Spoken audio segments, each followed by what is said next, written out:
because, as John said, it has been great, to be honest with you guys. I receive a lot of messages, so I really appreciate them. And then, as he said, the format is going to be very, very similar, but this time we will talk about the offensive fundamentals in futsal. So let's start. As same thing, we have the phases of the game. If we have the ball, we are attacking, and the three main objectives: score a goal, keep the ball, and progress towards the goal with the ball. Then we have the defense. We talked about that a couple of weeks back. The offensive transitions with the four phases inside there: the opening, the counter attack, the fast attack, and the positional attack. The defensive transition and the phases. So 2-3 weeks ago, we talked about the left side of this screen. Today, I'm going to try to cover the right side, everything about attacking. And again, it's going to be about the fundamentals that I really think that they are very, very important. So we are going to explain the gain of one, which basically is the fundamentals of one player, the gain of two, the gain of three, and then we call it systems rather than the gain of four, basically to separate from the 4-0 formation so we don't get confused. But the same thing that I said with the defensive fundamentals, I really think that if we teach offensive fundamentals rather than systems that they are very close, we will have like better players that they really understand the game. And it's the same that I said. I got a lot of material here that I learned from other coaches. I learned from other people, from the Spanish Association of Coaches, from the Spanish Federation, from Adri Martino and Jose Antonio Valle, and their company Bamar, from a course that I did with El Pozo Murcia, and I think I mentioned last time as well. These guys, Bamar Formation, Adrian and Valle, they are doing a fantastic English version of a course that I really, really recommend for everybody. So having said that, I think it's time to crack on. So we have in the gain of one, guys, we have the first thing we should start working with kids is coordination, and everybody knows what coordination means. Okay, it's just basically to do movements well timed, smooth, and efficient. There are different types of coordination, like eye-hand coordination, eye-foot coordination, intra limb coordination. But when we are coaching kids, this is super important. It's absolutely the same that laterality, and this is the capacity for the players to do things with both sides of their body. So we want players that they can dribble, they can shoot, they can do 1v1s on the right and on the left. That is why when we are teaching kids, it's super, super important that we work on that. And finally, ball manipulation. And this is something that I have to explain. I don't mean with ball manipulation technique, because I consider technique when it's related to the game. Here, basically, I'm talking about that kids, they should dominate the ball rather than the ball dominate them. And I'm going to put you like an example of all these things. So this is Tomás de Dios, a fantastic coach that he works a lot with coordination, laterality, and engaging kids. There is a full video on YouTube. I just took a piece, and basically the guys, they are doing some coordination movement with balloons, and the balloons, they have different colors. When they touch one balloon with red or blue, they have to do different things. At the same time, there are some balls moving that they have to pass. Sego, I visited him last summer in Chicago, and all the sessions for kids is about ball manipulation against the wall, every kid with one ball. Or we can use a lot agility ladder for these things. That is when I was working for England. But if we want players to be able to do things with the ball, I think to have coordination, laterality, and ball manipulation is the first step for them to be successful. Okay, so then after this, we have to talk about dribbling or running with the ball. And in English, it's a bit different. In Spanish, we always say conducción, but in English, it's a bit different. Dribbling, we consider when the control is really close to the feet and there are small steps. And running when you are taking big touches and you take longer strides. But for me, the first thing is you have to have head up. So you perceive the space, the teammates and the opponents. Then different surfaces with the sole, you have more control, but it's slower. With the inside or the outside, there is a bit less control, but you can go quicker. And then the laterality. This is super important. We should be trying to encourage our players that to use the leg that is or the foot that is farther, the farthest one from the defender, because that gives you more protection and more passing lines. This is super important, more passing lines. And then there is a debate here when we are teaching kids if we should limit the number of touches or not. I really think that when we are coaching in the development stages, we should not limit the number of touches because we are losing more than we are winning. But, you know, this is something that we can think. So now we have some examples here about dribbling with the ball, like in a counter attack, dribbling and then with a finishing there. I think everybody knows this player. We have another kind of dribbling here. We have a fantastic player using the sole control. That player even played in first division in Spain and is a very important player for one of his personal characteristics. I don't know if you see, but check on him when you see this video again. Another example of dribbling with the ball. Okay. The second one is control. So, you know, everybody knows what control means. Control the ball. And we can use different surfaces. The sole, the inside, the outside. We can control the ball when it is coming on the air. There are different types, like you stop completely, the oriented controls, or in motion control, when you control the ball when you are already moving. And again, the laterality is super important. We should use both feet. But when you are on the wing, unless there is a space on the wing, and usually you control with the outside foot because you can take that space. If you control the ball with the inside, basically you are opening with the inside foot, you are opening an internal passing line. And in futsal with controls, there are three key aspects. One is attack the ball. The second one is control with a feint, and you will see now what that means. And the second one is you can attack the ball, but then you let the ball go to the other foot. So here we can see like attacking the ball. That player, fantastic player. Attacking the ball here again. And I put examples of attacking the ball, basically going towards the ball and having that oriented touch, and every time finishes in a shooting action. But that doesn't have to be all the time. You can just control the ball to make a pass or to dribble the ball. Okay, so you can. But the idea is that concept that you don't wait for the ball to come. You are attacking the ball.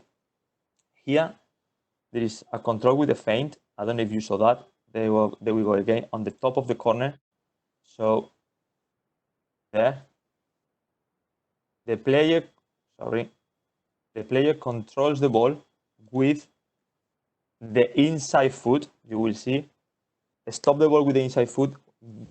He makes one step, so the ball is in the middle, and then he takes either way in this time towards the other side. That is what we say control with a feint. Watch the top corner. There is the same example. You see that player here is going to control the ball with the inside foot, and then step. Here we have Wallace doing the same. That is what is called control with a feint. And then we have here the last example of this player that is attacking the ball. So it seems that the next one is going to shoot with the left foot, but he let the ball go to shoot them with the right. So those three examples, they are very, very important to master them in futsal. Then we have the pass, and it's the same. We should try to encourage players to pass the ball with both feet, right weight, no bouncing.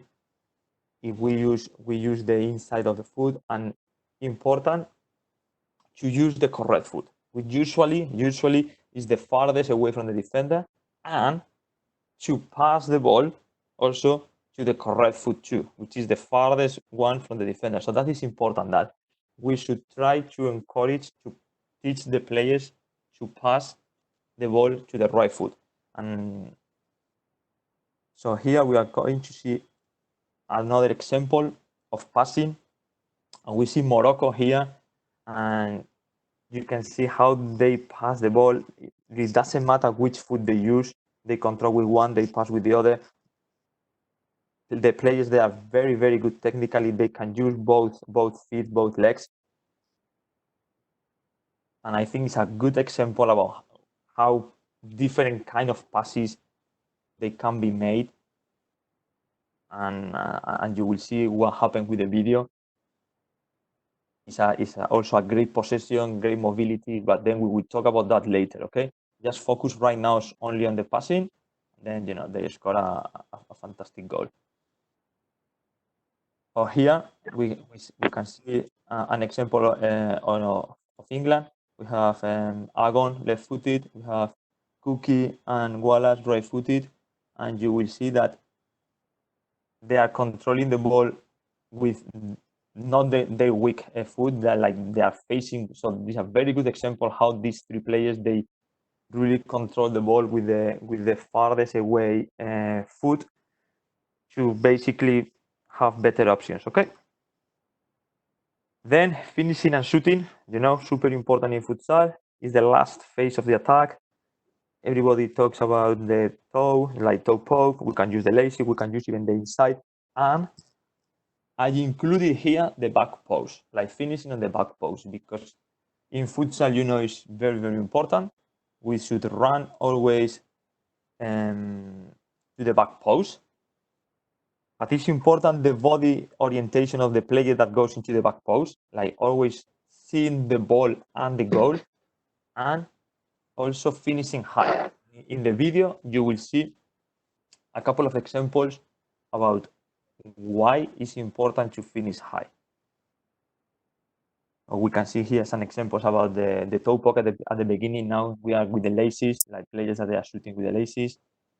And then we will see, I think the next one is a couple of players that they use the inside, even from a 10 meters penalty, to basically place the ball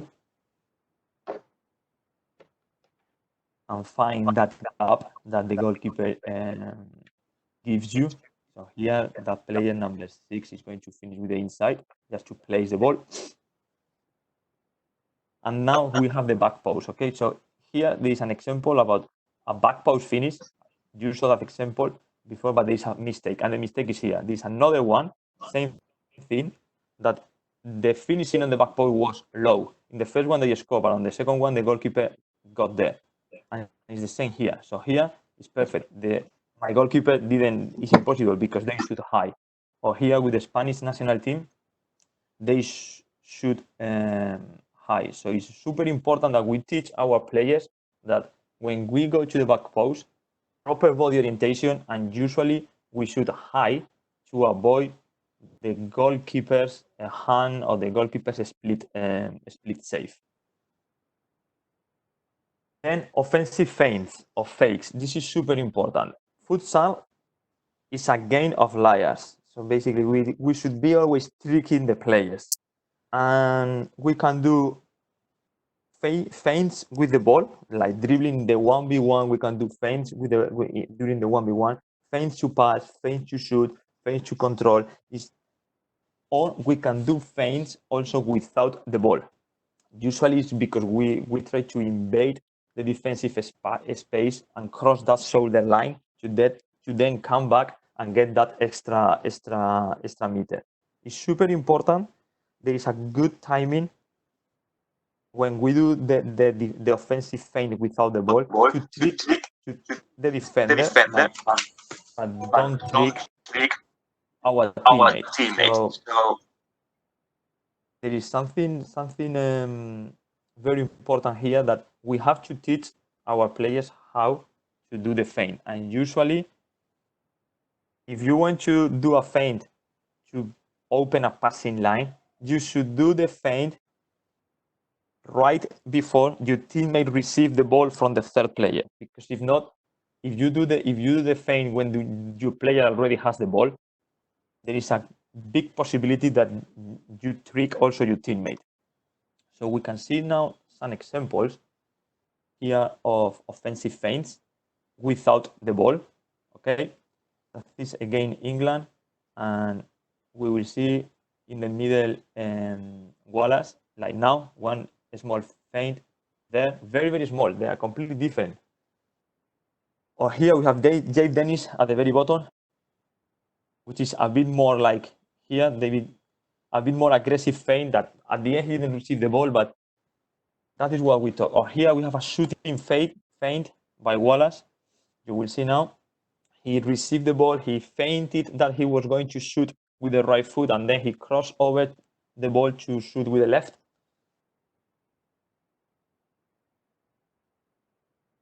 There. So this is a shooting feint. So super important to do different. There's another one here, very similar, from Marinovic, a fantastic player when he was playing for El Pozo. Super important that we teach this to our players. And then we have engaged the defender. And this is also related what I said about running with the ball. So we have to teach our players to invade the defender's space. So the offense has the initiative of the game. And if it's very difficult to engage the defender if we limit our players to, for example, a two-touch game. So that is why when we are teaching kids, we should consider these kind of things. And sometimes to invade the defender's space is very different from different players. It depends on you, on the defender. So that is one, reading the game, knowing the defender, knowing your personal characteristics is super important. But players, they should be like able to be controlling the ball with a defender extremely close to them. That is what we really aim. Okay. And then in the game of one, we have also the 1v1s, okay? And here I included also the one against the goalkeeper. So in the last years, in the last 5-10 years, I think in futsal we see less and less 1v1s. It has been lost lately. As I said, we have to threat the defender, so we have to threat him. If not, we have to engage. If not, it's going to be very easy for him to defend. Usually in the 1v1s, we should try to move and displace the defender laterally with a good timing. So we should control the time and the spatial.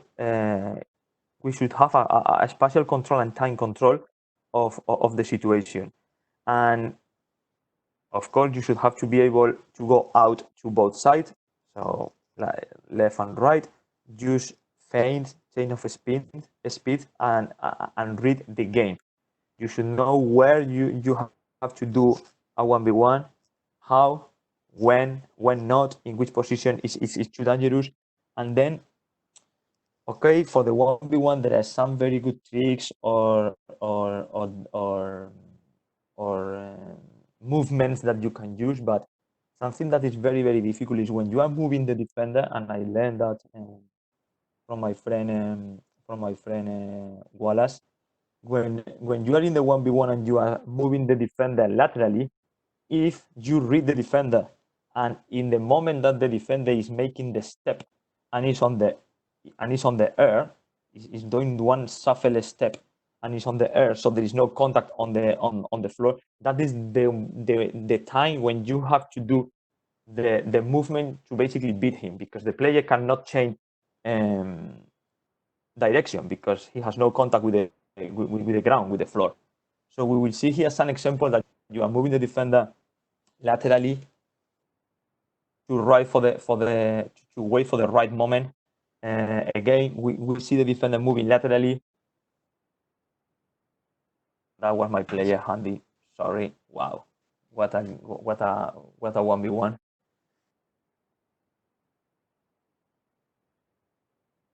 And that player went to the right, as you see, but then finishes with the left. Kenny. So that is why laterality again is super, super important. So here we will see number 10 from Egypt. He's very good in the 1v1, and he's also moving and waiting for the defender to dive in to basically go. And that defender did what we talked the other day about defensive laterality. And then we have, I think this is the last one, we have the offensive body orientation. And, you know, it's super important that we always face forward. So basically, we watch the opposition's goalkeeper, unless you are a fixed pivot, but we will explain this. So basically, the control should be forward to attack the defender. Before you receive the ball, you should feint, and then if you receive the ball on the side, on the wings, try to face forward. If we are playing a 4-0 and we are on the x-axis, more on the middle, so the gain in that part of the court is more horizontal, we should be looking for the depth. Pivots, they should head to watch what is behind them, even if they are playing with the back towards the goal. And also, when the goalkeeper has the ball, everybody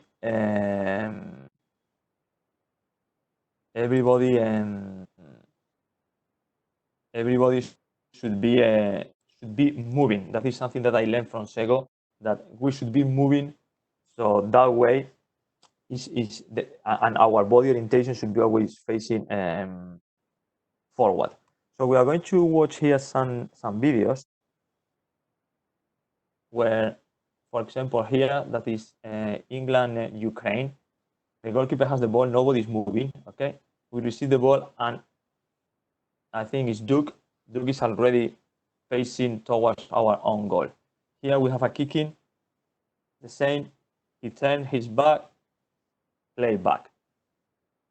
And again, so the body orientation, we could say it's not the best one if we want to really play forward. We are not really watching and we are not really seeing what is on the court. Here we have a kicking with Dougie Wallace, Dave Jennings, and Ian Parks. And we play the kicking. Dave Jennings, I don't know if you know, number 7 is a left-footed player, so there is one possibility to pass the ball back to him, roll the ball inside, and switch the ball to the other side. So we generate a 1v1 over there, or even a 2v1. Or you can pass the ball down the line to Ian, because Ian was here. But again, we play back, and at the end, we switch the ball to the other side, where without really watching if the defender is coming. Like here, this square horizontal pass facing back that is super, super dangerous. Or here, the next example, it is a kicking.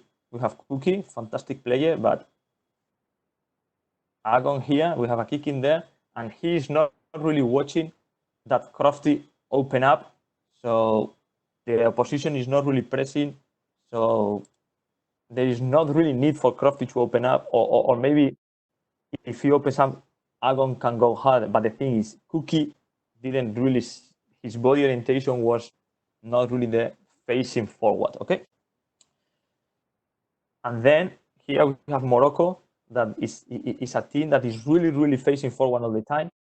and even if there is a bad pass, like now, and you have to face back, you are trying to go forward as soon as possible, and they are not scared to be dribbling the ball close to the goal, as you can see here. Let's watch it again. They are comfortable with the ball. They have no problems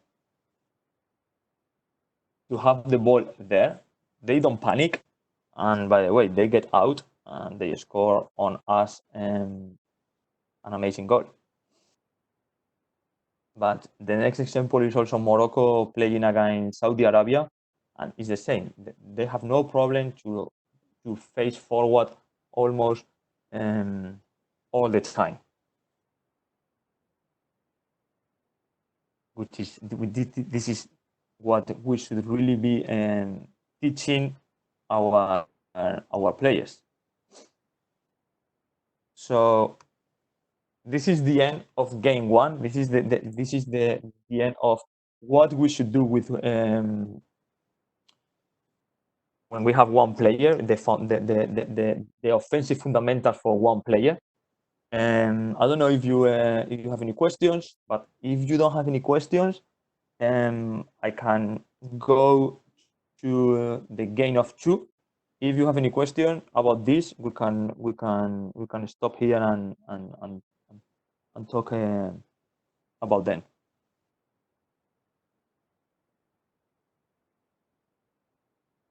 Okay.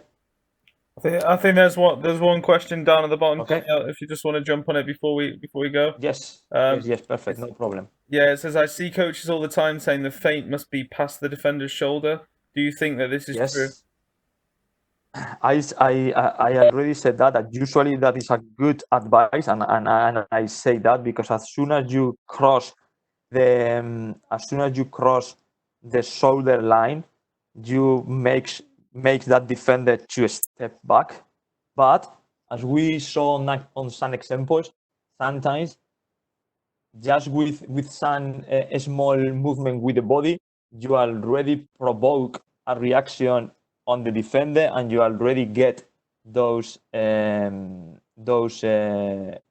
extra inches or those extra space that you need. So it is true about the shoulder line, but we have to read the game. I don't really like to say always we have to do this, because if you, for example, this is one example, if when you are going to feint, the defender backs up, you don't really need to feint. If the defender is already giving you a space, so you just take that space. Okay, but in principle, yes, it's a very good advice.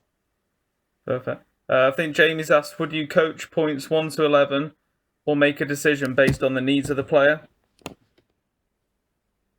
Sorry, say again, please. Jamie has put, would you coach points 1 to 11 or make a decision based on the needs of the player? Well, I think you have to coach all of them, but of course, depending, you have to individualize the coaching. So some players, for whatever reason, they are better in the 1v1s because they play a lot on the street, and maybe you don't really need to teach them about that, but maybe they need to do more I don't know, laterality, because they only go towards the right. But yes, technically you should be coaching all of them, and especially the 1, 2, and 3 in the early stages, super important. Cool. I think that's it. I think you're ready to jump onto the Perfect. Game 2. Perfect. Thank you. So we go to the game of 2, and probably everybody knows that in the game of 2 we have the dualities, which basically is the combinations, connections, or the combination that we have between two players. And there are 5 important characteristics, and depending where we are on the court, the risk that we want to take, the type of defense that we have in front, the decision making, and the individual and tactical knowledge, we can use one or the other. So we are going to go all over them. Everybody knows the parallel pass could be against individual defense. usually is way better, and when they press you high.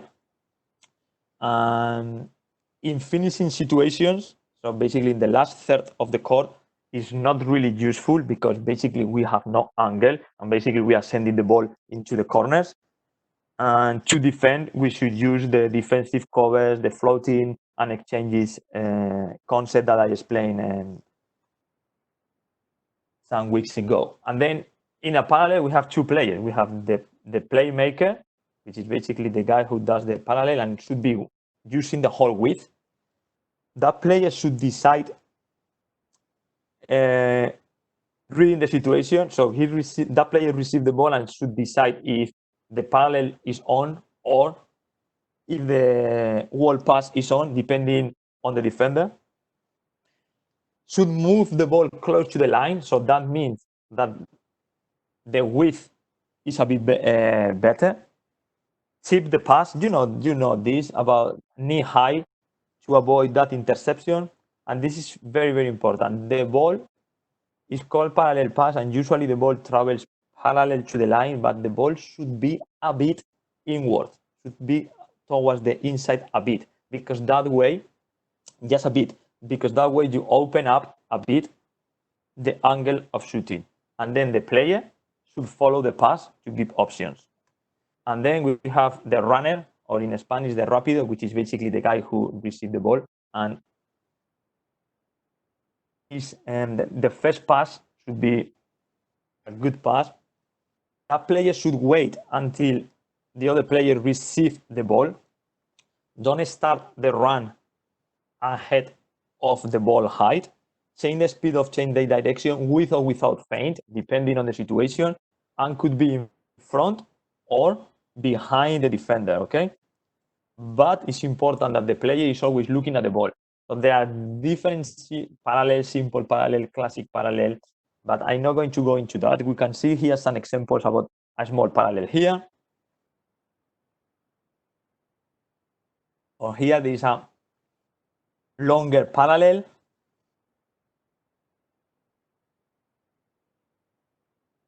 Or now we are going to see a long parallel, which is a 4-0 here. When I was coaching Sheffield, in a 4-0 formation, there is a long parallel, there is a mistake, and you will see that the ball goes towards the outside, not towards the inside, goes toward the outside. That is why the player makes that strange rotation and movement over himself. But the player who made the parallel, the playmaker, runs and follow the pass. So actually, that is the player who scored. But it was, you see that mistake that the ball was a bit outside. We have in Italy here, Wallace, a couple of seasons ago. As you see, the ball, he's almost in line, but he's not ahead of the ball. If you try to make a parallel ahead of the ball, usually the defender is going to intercept because the defensive cover will be closer.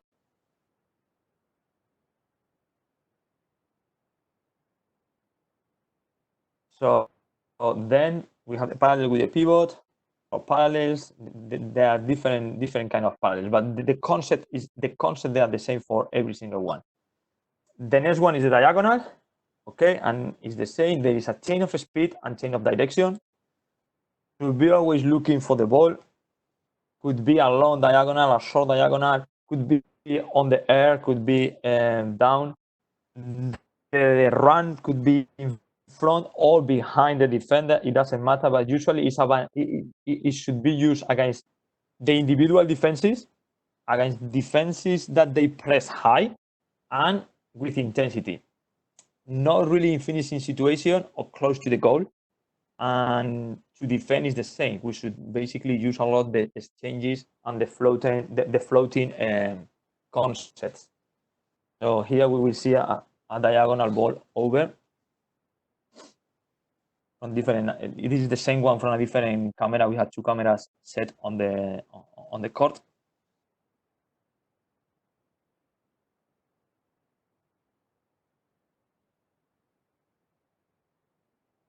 And good finish, very good finish. And then we have the wall pass. In the wall pass, so one choose we have vertical wall passes and horizontal wall passes. And usually the defenders they should switch markings. Okay. And again, we have two players: the playmaker, and which is basically the guy who is making the wall pass, should be in a passing line. Sometimes when the player is coming into the gap between the defensive lines, okay, the player is not in a perfect clear passing line. It's behind the defender that is marking my teammate. Then the height, and I learned that from Micho Martic. Okay, the player should be at the same height as the defender, or if we want, between the ball and the defender, but in that space. With kids, I really think that we should always encourage that the wall pass should be 2 touches. I receive the ball, I control, and I pass. That way, it gives more time to the other player to run, and also the pass has more quality. Important to do an oriented control when I receive that ball, so I open the passing line. And usually, you should control and pass with the protected leg, which is basically the farther away from the defender.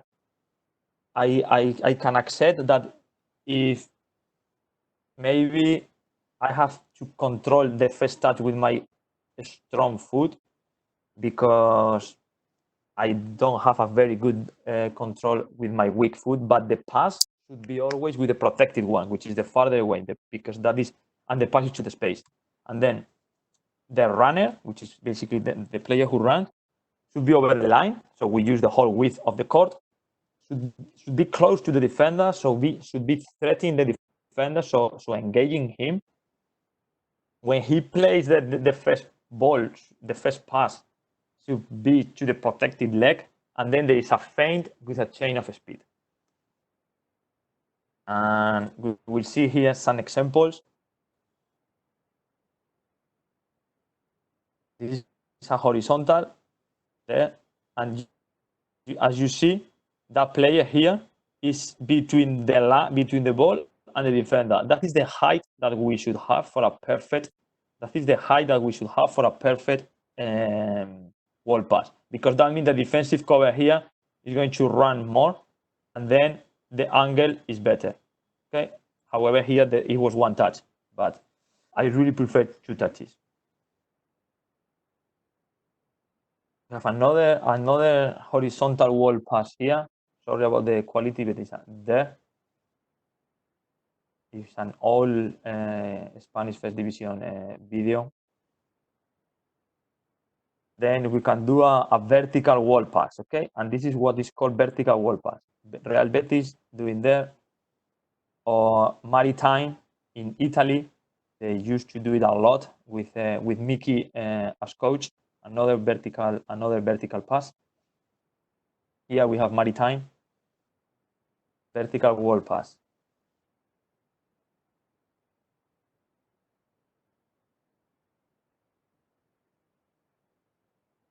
Block. And here we will talk about that also later, but we have direct, indirect, blind, false. Should be a very good timing between players, and the player who blocks cannot move. And there is nothing really on the rules about this, but I really say the same. I think we should use the same concept that they have in basketball. Try to do exactly the same. And defensively, if somebody blocking us, usually we should switch. So we will see now some blocks here, like even from kickoff, like a block just to shoot from Egypt was doing it all the time.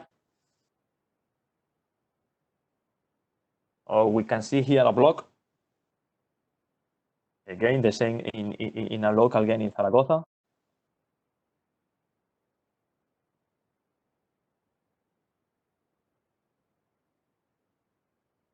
And this is super important. There is block and continuation.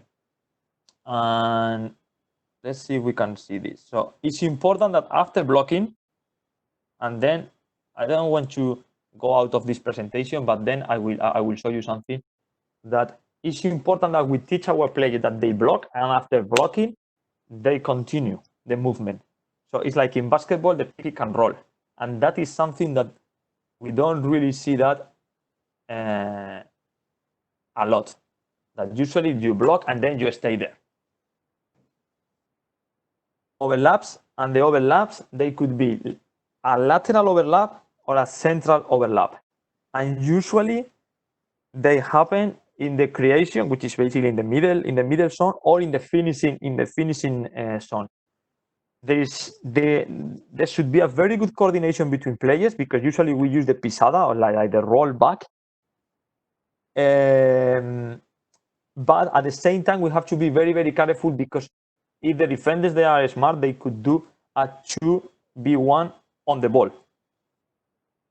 Okay, and defensively we should switch, or we should have a plan like maybe we follow. So here you will see a double overlap, lateral overlap on here on the right, on your right hand side. You will and watch this video, because I think we will see a couple of times, because it's a good example for something. So now we will see that the player takes the ball in, there is one overlap, the player on the pivot, another overlap.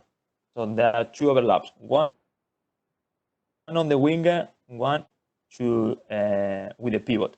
Here we have one overlap with the pivot, so the pivot receives the ball, and there is an overlap.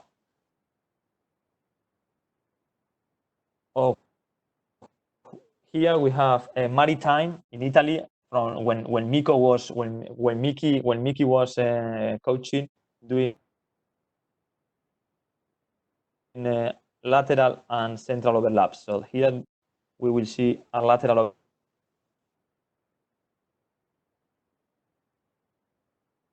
but here a lateral overlap with a back post finish, and here we have a central overlap. Okay, so now you see one, then we finish with that one. But in the next example we will see better. So the player dribbles towards the middle,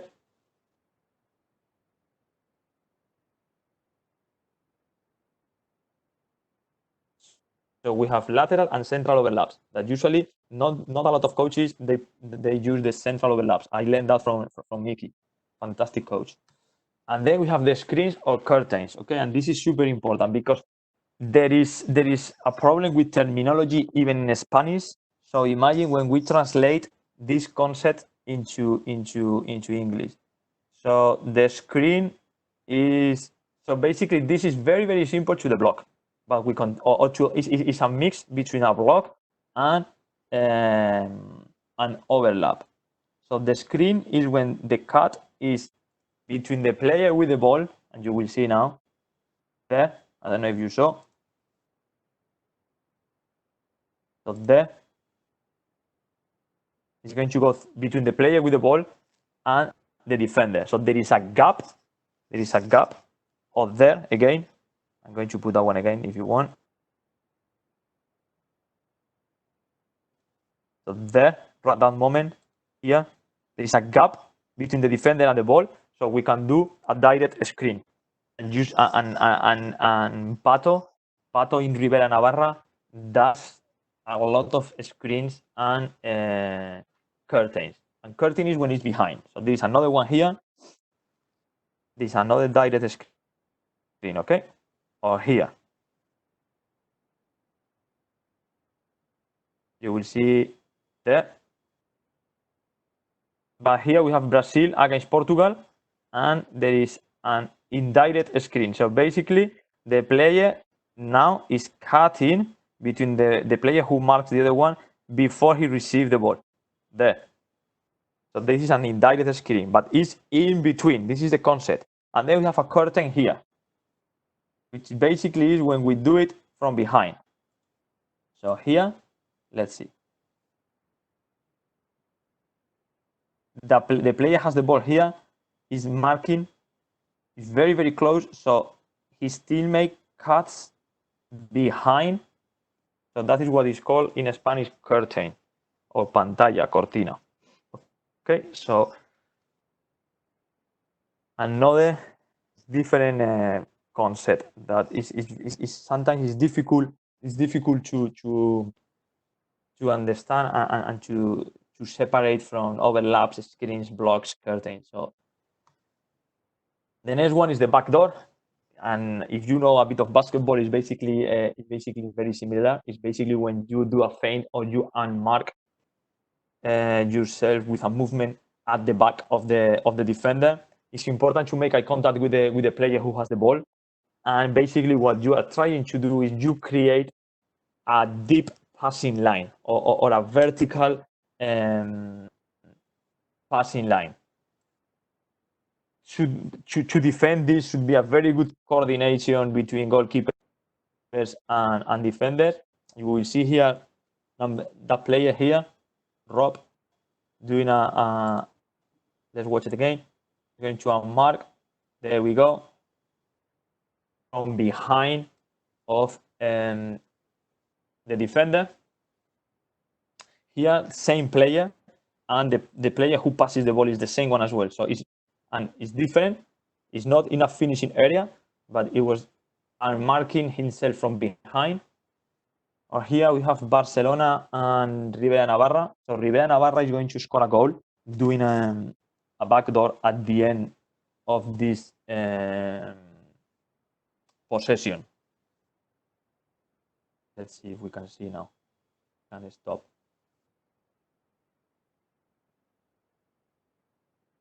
So now follow that player here on the right, that player here at the top there. So that player here is going to go behind and mark completely and now receive the ball and score at the back post. Or here we have a bit more like running backdoor because you do like a rupture. You are breaking the defensive line. Then clears out or clear ups in Spanish aclarado. Basically, this is something that sometimes could be introduced on the game of 3 because maybe you need more players, but with 2 you can already do it. So basically, if my teammate has the ball and we want to do like here a 1v1, and for example here we have I think it's Wallace, Duke, Max, I think it's in France. Everybody knows that in that situation Wallace is going to do a 1v1. So Doogie goes to the back post. So to clear that space that right now is clear, okay? Basically, so it's dragging the defensive cover out for a 1v1. But Doogie is coming in, so then the defender is there. There is no way to do there is no way to do now a 1v1. It's okay. Maybe this is our style of play, to play the ball into the middle, into a pivot position, and then do a wall pass. But nothing happens. Or here, that we have, I think it's Webby doing a block after the pass, which is perfect. We have here Raoni Medina, the captain, and after the block, this space was clear, so Wallace is going to take the space, but Raoni, rather than going to the back post, is coming into the direction of the player that is running, so basically bringing his defender onto that side, and at the end, the defender is the one who steps in. Here we have a good example of Robinho playing in Portugal, that look, the teammates, they go away because he has a very good 1v1. Or here we have another 1v1 on the side where the 3 players from Inter Movistar, they go away. Or here, very good example of a clear up in a 4-0 formation, where we have the 4-0 formation, that player has the ball against Inter Movistar, Palma, and nobody's cutting there. So what happens is there is no defensive cover, and there is a 1v1. There is a 1v1 situation because there is no defensive cover. Here again, we have a 1v1 when all the players, they go away. They are basically going away. And the last one, I think, is one special case. Robinho again, the same guy that I put before. I don't know if you saw, but the goalkeeper put the ball in place. The guy is that good at the 1v1 that this is the press breaker, or this is how, if they need, this it's 5-3, you know, the score. If they need, how they attack. The goalkeeper just gave the ball to him, and everybody goes away, and they are clearing the space basically for him. There are not many players that they can do this. And then this is super important that I learned that from Mickey. So we have all these dualities, and we have the zone 1, zone 2, and zone 3. So the initiation, the creation, and the finishing. With a bit of tweaking, with a bit of modification, we should establish where we want to use the dualities. And we should teach our players when and where one duality is good or not. So in the zone 1, in the initiation, there is some of them that for different circumstances, they are not really recommended. And the same at the finishing one. So at the finishing one, a parallel is going to put the ball into the corners. So it's not really what we really want, okay? And then the block, I don't know if you thought about this before, but the block is the only one that it doesn't depend on you. So the block, you can do a perfect block.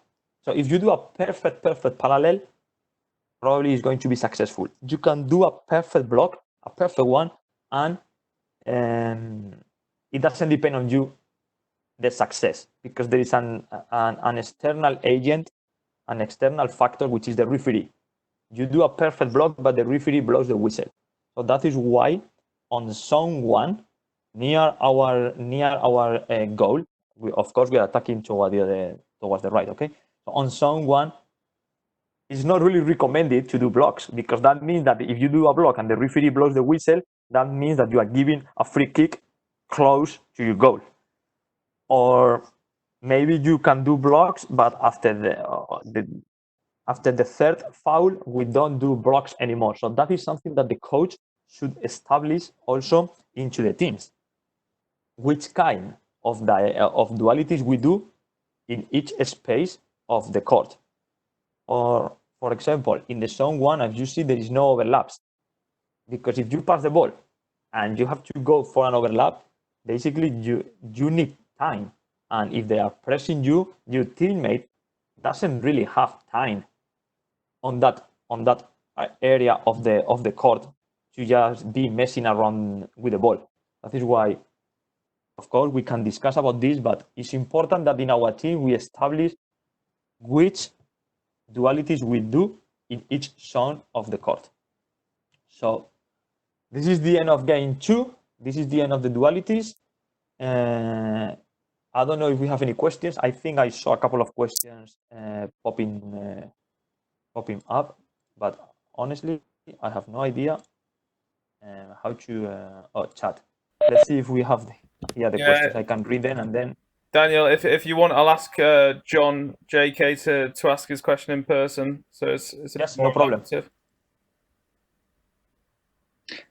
Hi Dan, it's just a couple of ones really. I see you did vertical and horizontal wall passes, so got a couple of questions with it. I see a lot of players in England, they don't use the vertical or horizontal pass positively to try and get in behind, but they use it negatively to occupy more space for like the deepest player, more like the fix, or to draw the defence out centrally so they can go out and round.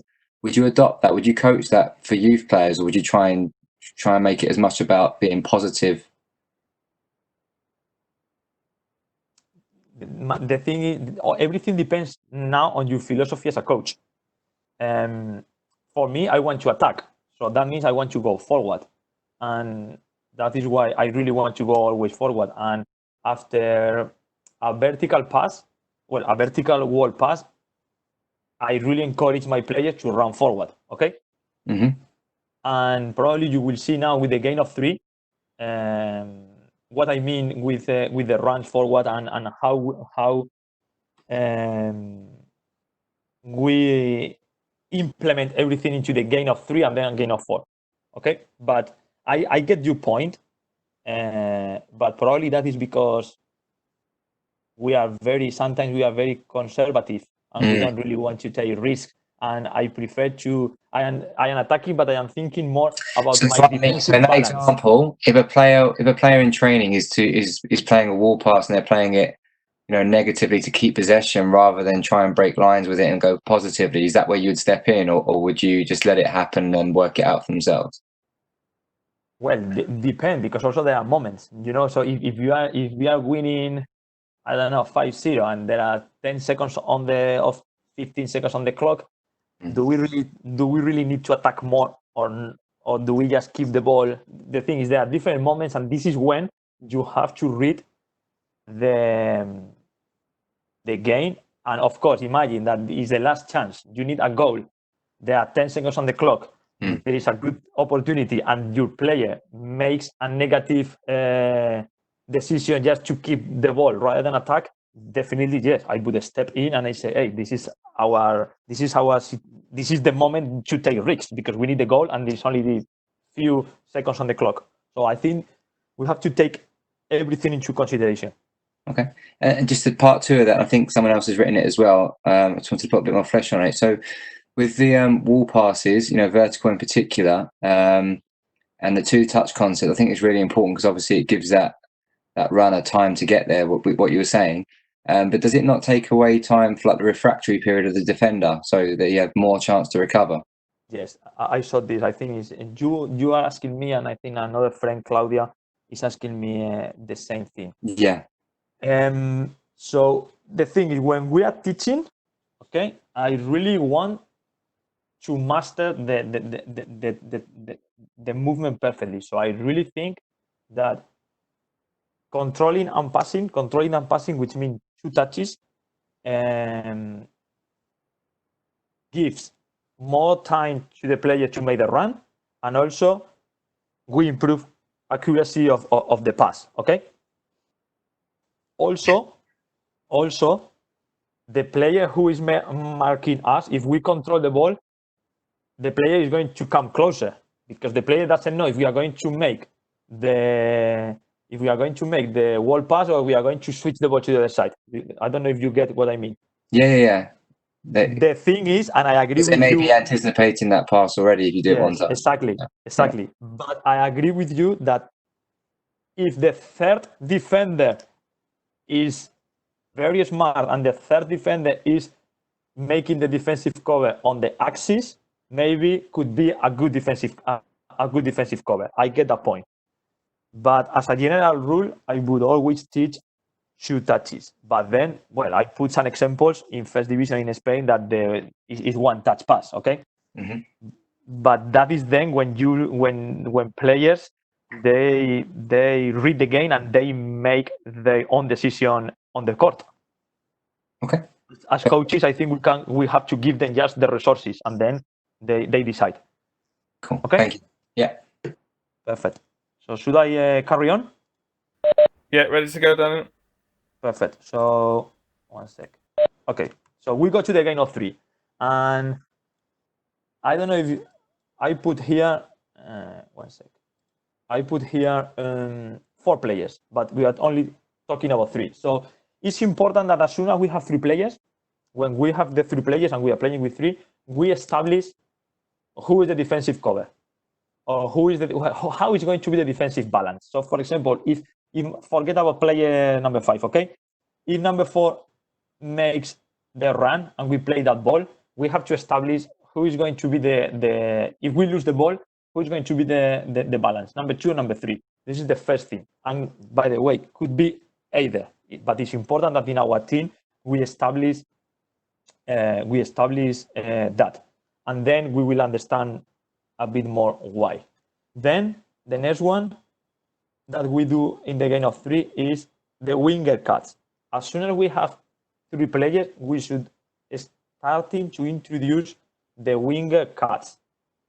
Okay, and for example, again, forget about player number 5, but if we introduce with 2, 3, and 4, the winger cuts in a very good coordinating movement, when we have the 4 players, so in number 4 cuts now, when we have the whole team, then maybe we open the passing line to the pivot. That is why it's important that with 3 we started to introduce these movements, or we might play the parallel to the other side. Okay, then with 3 players, we should talk now about width. They should coordinate the movements to maximize the use of the whole width of the court. So in this case, number 3 and number 4, they should be playing next to the lines. The wingers, they should be on the line. And this is the moment when we should introduce these concepts. And then we have the depth. Imagine that, forget about number 3, okay? This time we play with 2, 4, and 5. But even with 3 players, somebody can go higher.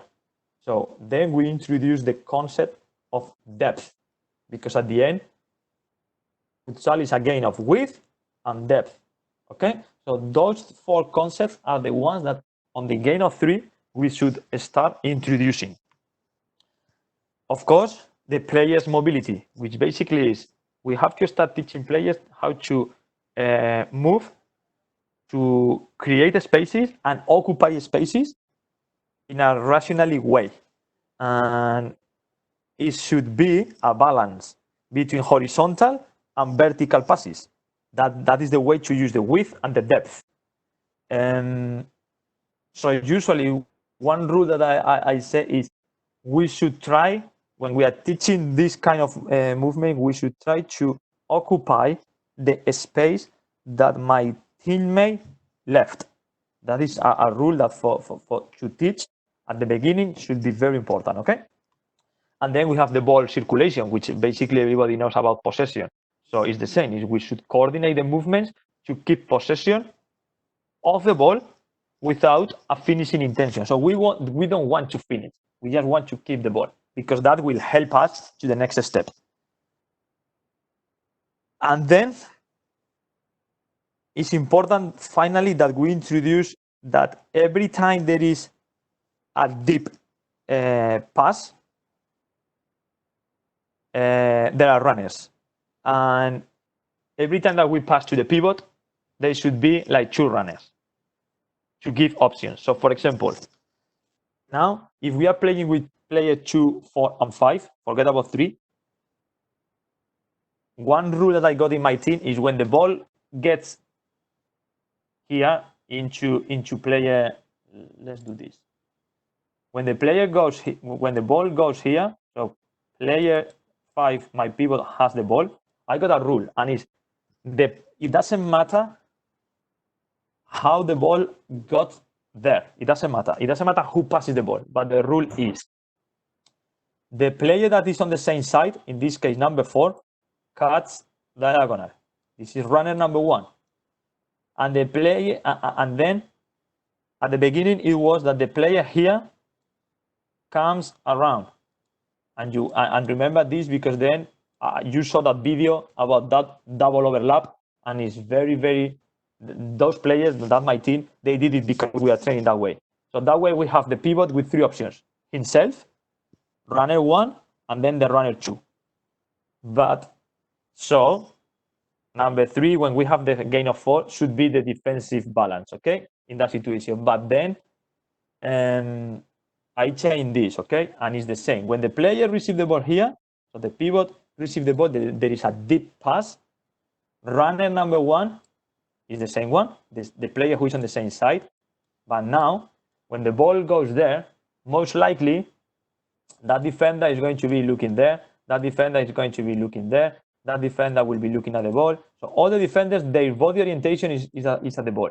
So to surprise then, if number 2 is doing the second runner, it's easy to defend that. because number 5 is going to be watching him because they are almost on the same line. So what I did is, this is my next variation, okay? That the opposite winger is the guy who attacks to do the second runner, because this is coming from behind. So it's coming from the back, so they cannot see. And number 2 is the balance. That is what I said at the beginning of the game of 3, that we should establish in our game model who is the defensive balance in each situation. Could be 2, could be 3, could be, and there is nothing wrong. Okay? So I don't know if you understood this, but still we are with 3 players only. I know that I put 4 here, but we can do the same thing with 3. So forget about 1 player, and every time we play the ball into the pivot, there is 2 cuts. 1 to the back post, and then to do an overlap. 2 runners, always 2 runners. That is how every time we play into the pivot, 2 runners. So there are 2 finishing options and the pivot. Gain of 3. And you have the example here. And you saw already this example, but this is my team playing in an international tournament in Hawaii. Okay, so the players, they decide this is our way of play, and that player now is important. That player is going to touch the ball inside. You see? So generates a space from behind to do the overlap, play into the pivot, and another overlap. And then, okay, we didn't finish.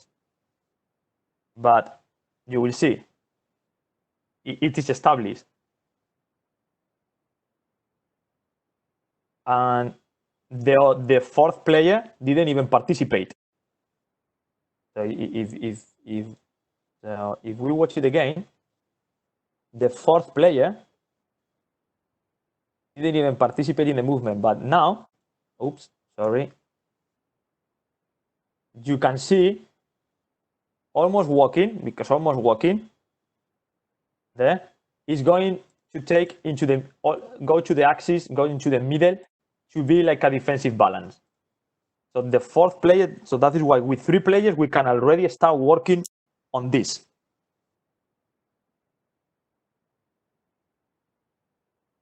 And then we have skip a player. I think this is there. Yes, 1 sec. Yes. Skip a player. With a skip a player, I mean, with 3 players, we can skip 1, which means we play to the farther one. So we don't play to the number 2, we play to the opposite side. And this is super, super important, because that means that the defenders, they have to switch to the other side. So we shift the defenders. So as soon as we have 3 players, we should start working on that, because, for example, this is very important with the game of 4, and if, for example, it's even more important to skip a player when we are playing later on with power play, for example. Okay, because that means that we are shifting the defender. Very important, fundamental. And then I think this is the last one, is the double cut. As soon as we have 3 players, we can do a double cut, which means 1 player does a parallel, 1 player goes for the diagonal. So, for example, in that example, only these 3 players, forget about the pivot, if number 3 passes the ball and then goes diagonally, number 2 passes to number 4. Okay, so is that pass and then that pass. But that guy is making this run and this guy is making that run. The timing is different because there is a delay in the timing, because there is a pass in the middle. So now that player number 4, sorry, with the ball has a parallel pass here, or taking the ball inside for a diagonal ball. This is what I call with double cut. As soon as we have 3 players, we can do double cuts, which basically means 1 parallel, 1 diagonal. And then, of course, we can miss them. Like which cut is the first one, or which cut is the second one, or which direction. This is up to the coach. and just teaching you, or teaching, or trying to share with you the different fundamentals that we should teach with 3. Okay. So here we have an example. It's a press breaker, but you will see. So it's a press breaker. Okay, we have the white team, 1, 2, 3, and 4. They are playing in a 4-0 position. Focus on the players in the middle that they are going to do a double cut. There we go. So they did a double cut, one diagonal and one. So the goalkeeper decided to play long. Not the best decision ever, but if the goalkeeper, imagine that the goalkeeper decides to play the ball here, because one guy ran for the parallel, we have a parallel pass here, and this guy went for the diagonal. So that means that we have this diagonal pass there. Okay, let's watch it again. Let's watch it again.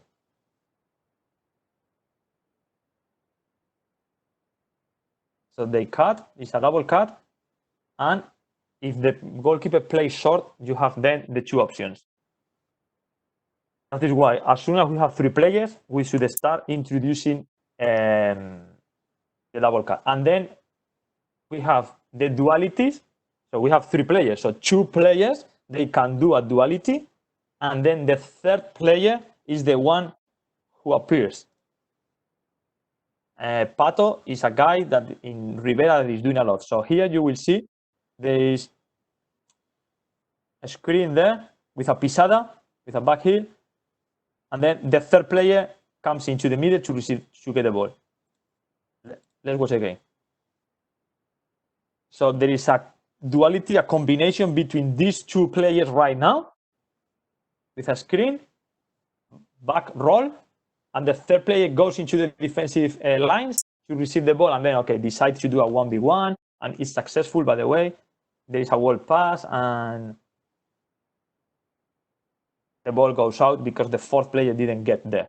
But there is a duality, and the 3rd player comes. So you only need 3 players, but you are starting introducing the 3rd one, or there. See? Again. There, let's watch here. There. The 3rd player is the one who comes to receive the wall pass there after that pisada, that back roll. Here we have a back roll with a screen, and then the 3rd player again, there we go, now runs to receive the ball and finish. Again, those videos are from Pato, and very, very good. Okay, so game of 3 is done. We have all these 8 concepts that we should started to introduce. I don't know if we have any more questions, or I go to the game of 4 now, which is basically, it's almost at the end. No questions? I can't see any questions, Daniel. I'd crack on. Perfect. Thank you. So then we have 1 player, 2 players, and 3 players. And I said we go to the game with 4 players, that just to separate from the 4-0. So we don't get confused. I call it, or it's called system. So now we have the system, and we have to create our offensive model. And basically there are 3 types of games. One is the free play. So basically you play free. There is nothing. There is no structure, and all the even top teams, they have moments in the game that they play free, because that is when players, they show their talents. So for example, when you saw that amazing moment by Ricardinho doing the rainbow in the Euros, that was not pre-planned, that is free. So every team, they play free in some moments, but we have some teams, they play free always, because there is no structure. So there is one model which is free play. Another one that is called directed play, which basically is when there is a couple of rules, there is a couple of concepts that everything is established, and the players, they have the freedom to read the situation, to read the game, and react according to the rules and the game model that the coach has been teaching them. That is how most of the teams and during the most part of the game they play. And then we have like the pre-made or the prefabricated play, which basically is when you have rotations and you repeat always the same rotation, and it's very elaborate. And of course, all the teams, they have this. So for example, if there is 5 seconds on the clock, you have to score a goal, and you have a pre-made set movement or rotation with the flying goalkeeper, and we do this rotation to finish. Everybody also has this, but the thing is, we should teach our players all of them, and then of course when to use one and when to use the other one. So I don't mind to share with you my offensive models, okay, and we can discuss about this.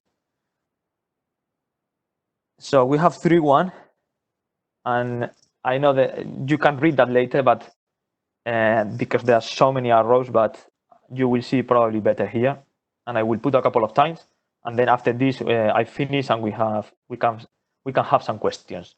So we have the 3-1. I'm going to let it go, and then I will explain to you. And probably now, that video that you saw a couple of times with the double overlap, you will understand why. Basically, that was not something that happens because of that happens. Yeah, that is something that we did because we have been practicing that. So the pivot is in the middle, okay, and that player number 2 decides to pass the ball to number 3. So that is one trigger for my pivot. My pivot should go to the opposite side. Okay, that is rule number 1 that we have in my team. Usually, if number 2 is reading the game properly, and we play with a pivot that is right-footed, should pass the ball there. So the pivot always goes to this side because he's right-footed. If the pivot is left-footed, should go to the other side. Okay, that is one. Then after passing, so because the pivot goes there, we try to do a clear up in that side. We try to drag the defender out, so we have a 1v1 situation. If nothing happens, the player goes looking for a wall pass or the parallel. Number 2 is looking for a wall pass or parallel. If nothing happens, number 3 will dribble the ball into the middle. But we have the same, and number 2 will start to come back. We pass the ball to the other side. The player goes in, and there is an overlap for a back roll, as we saw on the video, to then play into the pivot. And remember, rule number 1: if we play into the pivot, that number 4 will go back post, and number 3 will continue. But that is the rule that we have established in our game. The variation that I introduced is that the number 3 will stay. If we play into the pivot, number 3 will stay, and it's number 2 the guy who is coming, the one that is playing behind you defenders, behind the defenders. Okay. If nothing happens, we dribble back into the middle, and in a perfect wall, this number 2 should be a left-footed, and this is the only moment that I don't want my players playing touching the line. If that happens, you saw that the pivot is already coming into the middle. So basically, when the ball goes there, it's opening this passing line diagonal for a left-footed player, one touch pass into the pivot. There, okay. If nothing happens, we restart. The pivot is already in the middle, and then we restart playing. And by the way, the players, they decide. Okay, the players, they decide when to do. And if you review later the presentation, you will see that my players in that goal that we missed, in that action that with the double overlaps, they didn't really do the whole rotation. So they are not robots. They are basically reading. Those are the guidelines that they have. Then we have the 4-0, and in the 4-0, I gave them there is a bit more freedom. They have 3 rotations. If the pass is from middle to middle, these guys they rotate. Okay, so if the pass is from player in the middle to player in the middle, they rotate number 4 and number 5. So now there is a diagonal ball here. Okay, if the pass is from the middle to the short winger, 4 to 5 in the middle here, everybody rotates. There is like a figure of 8. Okay, and then if the pass is to the long winger, so number 4 passes the ball to number 3, everybody rotates, but we cross. And the number 4 passes and goes, and number 2 then crosses. So we have diagonals, we have wall passes, we have everything, okay? So you will see now. But those are the 3 kind of rotations. And middle to middle, middle to short wing, middle to long wing. And the players, they decide. They could be 3 consecutive times playing middle to middle, middle to middle, middle to middle. They decide which pass they do. Reading the game, they decide. I only establish this. If you pass middle to middle, you go there. And then they decide. Okay. And then we have another one, the last one. Sorry. 4-0 rotation that we call pendulum, because basically there is always there is one coach doing it a lot in Spain, Pato, in Rivera. Also, I think Mickey did it as well. There is one player that never rotates. Okay, it's like a pendulum. He never rotates. So, and we use this one. So here in that situation, you will see that player never rotates.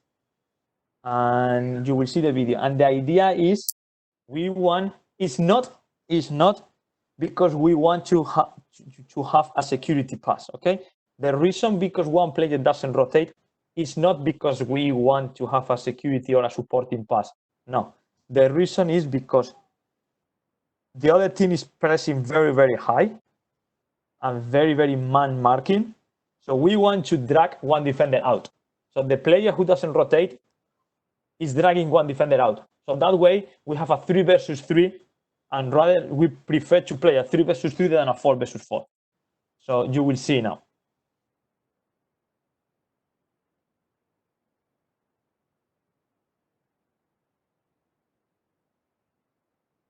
Oops, sorry guys.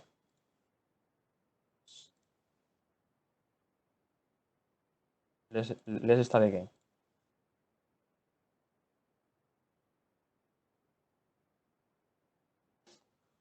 Now, sorry about that. I skipped the slide. So we have the 4-0, okay? It's pendulum because the one player doesn't show number 2 passes and cuts, but do you see now? So number 2 passes the ball into the middle, which is 3, and cuts. Well, number 3 passes to the other winger, but number 2 was cutting. Let's put it again. So we have the pass, cuts. So depending, we have maybe we have a wall pass here, maybe, or we have a parallel pass there, okay? But then nothing happened. So number 3, as soon as the ball goes, and number 5 is stretching. It's stretching higher. But then number 3 is the pendulum. So go to the opposite side. And we'll receive the ball. Dribble, dribble, dribble a bit. We'll reorganize.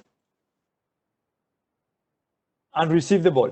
So depending what the defender they are doing, maybe we can play straight into the 5. But if that doesn't happen, now number 4 that already passed the ball goes for a diagonal or looking here for a wall pass with number 5. If nothing happens, number 3, after passing the ball to number 5, here, number 3, after passing the ball to number 5, will open up to the opposite side. And number 5 will dribble the ball and then pass to number 2 and do the same. Or pass to number 3 and then number 3 to number 2. So number 3 will never goes into the rotation. I will show you again, and then we go straight into the questions. So that is how basically I built my game model, from 1 player to 2 players to 3 players, and then with 3 players, I decided to go with a 3-1, this formation or this rotation or whatever you want to call it, and then with the 4-0 with these 2 ways of playing. And thank you again. Thank you very much. And here, you have my contact details. Anything you want to hear, let's go for some questions. And, I have no problem to share this presentation also with you. Thank you, guys. Thanks a lot, Daniel. Really, really interesting. So we'll open the floor to questions. If anybody's got any, you want to pop in the box at the bottom.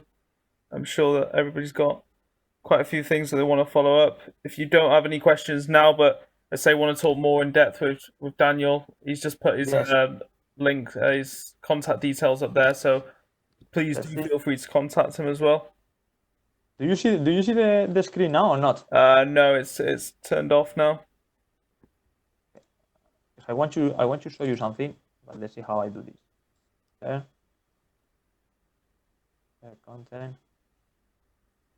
Do you see now? Yeah, that's perfect. Okay, so what I said about the opposite, the opposite one is, let's go here. When we can attack, so if we see now here the player here, the Barcelona player is the guy who is going to go. So now the ball is there, so all the 4 defenders, they are facing the ball. So usually what happens is that in a normal game, this player here, with the one that is now as a backman, will go there to do the overlap or whatever, and then this one should be the defensive cover. But the variation that I try to explain is this. Look at him. He's running all the way around, so nobody sees him because they are watching the ball, and then the back hit is for him. This is one example that I wanted to show. And then the last one, do you see the screen again? Not yet. Now? No. 1 sec. Now? Yeah, that's perfect. Okay, and then what I mentioned about block and continue, super important. We have an example here about England. So there is Cookie is coming to block, which is perfect. Good block. But now, if in that moment Cookie opens up and rolls, like pick and roll, so continue here, okay, where my mouse is, maybe we have the possibility for Wallace to play the ball into this gap to him.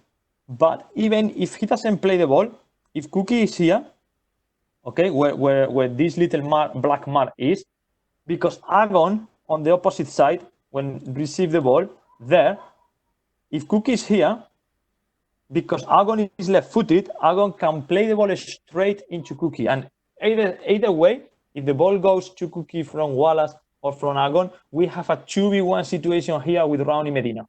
I don't know if you understand what I mean.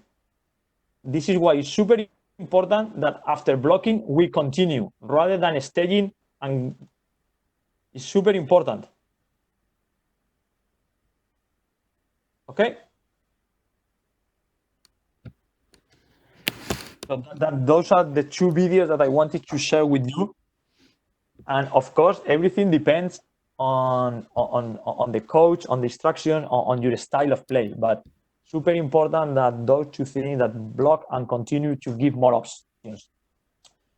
Perfect, Daniel. I'd like to start with the question for you, if possible, because I've been watching a lot recently around cutting and which players should cut, and of course it depends a lot on the philosophy. And I've heard things from different coaches around the indirect curtain movements and the curtain movements. So either the fixed cutting, or of course the wingers or the higher position players cutting centrally. Which do you prefer, and which do you find works better with your system of play? Well, as you saw, I got different.